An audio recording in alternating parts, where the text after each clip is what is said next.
ഏഷ്യാകപ്പിൽ ഇന്ന് വീണ്ടും ഇന്ത്യ പാകിസ്ഥാൻ പോര് സൂപ്പർ ഫോറിലെ രണ്ടാമത്തെ മത്സരത്തിലാണ് ഇന്ത്യയും പാകിസ്ഥാനും വീണ്ടും ഏറ്റുമുട്ടുന്നത്. ദുബായ് അന്താരാഷ്ട്ര സ്റ്റേഡിയത്തിൽ ഇന്ത്യൻ സമയം രാത്രി 8 മണിക്കാണ് മത്സരം. ടൂർണമെന്റിലെ എല്ലാ മത്സരങ്ങളും ജയിച്ച് ഉജ്ജ്വല ഫോമിലാണ് ഇന്ത്യ.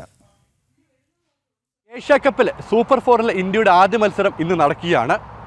ദുബായ് രാജ്യാന്തര ക്രിക്കറ്റ് സ്റ്റേഡിയത്തിൽ UAE സമയം വൈകിട്ട് 6:30, അതായത് ഇന്ത്യൻ സമയം രാത്രി 8 മണിക്കാണ് മത്സരം. ചിരവൈരികളായ പാകിസ്ഥാനാണ് എതിരാളികൾ.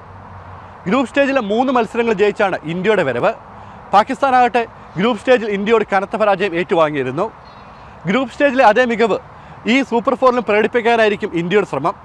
പാകിസ്ഥാനാകട്ടെ ഇന്ത്യയോട് എങ്ങനെയെങ്കിലും പൊരുതി നോക്കാനും.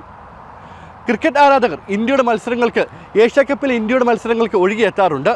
മറ്റ് കളികൾക്ക് കാണികൾ കുറവാണെങ്കിലും ഇന്ത്യയുടെ കളികൾക്ക് ഗാലറി നിറഞ്ഞു കവിയാറുണ്ട്. ഒരു നീല കടലാകാറുണ്ട് സ്റ്റേഡിയം. അതിന് ഇന്നും മാറ്റമുണ്ടാകില്ലെന്നാണ് ഏവരും പ്രതീക്ഷിക്കുന്നത്. UAEയുടെ വിവിധ ഭാഗങ്ങളിൽ നിന്നും ലോകത്തിൻ്റെ തന്നെ വിവിധ ഭാഗങ്ങളിൽ നിന്നും കാണികൾ ചൂടിനെ അവഗണിച്ച് ഇങ്ങോട്ടെത്തും. കനത്ത സുരക്ഷയിലാണ് മത്സരം നടക്കുന്നത്. കൃത്യമായ പരിശോധനകൾക്ക് ശേഷം മാത്രമേ കാണികളെ സ്റ്റേഡിയത്തിലേക്ക് പ്രവേശിപ്പിക്കൂ.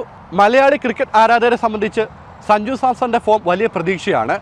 കഴിഞ്ഞ ഒമാനെതിരെയുള്ള കളിയിൽ Sanju man of the match ആയിരുന്നു. അതുപോലൊരു പ്രകടനം ഈ ദുബായിലും പാകിസ്ഥാനെതിരെ സഞ്ജു പുറത്തെടുക്കുന്നത് കാണാൻ കാണികൾ കാത്തിരിക്കുകയാണ്. ഗ്രൂപ്പ് സ്റ്റേജിൽ പാകിസ്ഥാനെ തകർത്തെറിഞ്ഞ അതേ മികവോട് തന്നെ ഇന്നും വിജയം ആവർത്തിക്കുമെന്ന പ്രതീക്ഷയിലാണ് കാണികൾ. അതിനായി ദുബായ് രാജ്യാന്തര ക്രിക്കറ്റ് സ്റ്റേഡിയത്തിലെ ഗാലറി ഇന്നൊരു നീലക്കടലായി മാറും. ദുബായിൽ നിന്ന് രഞ്ജിത്ത് പലാശ്ശേരിക്കൊപ്പം ഷിൻ സെബാസ്റ്റ്യൻ, ജനം.